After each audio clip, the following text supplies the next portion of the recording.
No ahoj. Ahoj, ahoj. Ako sa tu cítiš? Vynikajúco, ako doma. Ako sa cítiš teraz, keď musíš aj rozprávať? Tak, jedna vec navyše, ale ide to v pôde. Ale si celkom zhovorčivý, ale dúfam, že budeš ešte viac. Jasná vec, že budem, no.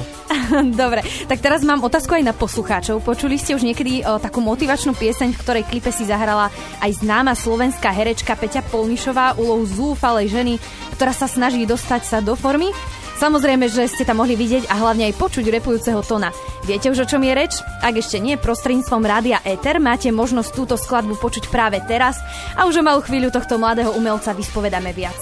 Chceš byť číslo 1? Staraj sa o seba. Nebyť jak im tak knedla. Staraj sa o seba. Ja začnem takto zostra. Ako si sa dostal k repovaniu? Alebo respektívne ťa to ťahalo od malička k tomu? Od malička. Mal som, 11 alebo 12 rokov. Kamarát, sused doniesol kazetu, na ktorej bol nahratý album Wu-Tang Clanu z 97. roku. A sa nám to obom zapáčilo, tak sme to začali počúvať viac a potom si zháňať viac vecí, tak to na kazetách nahrávali.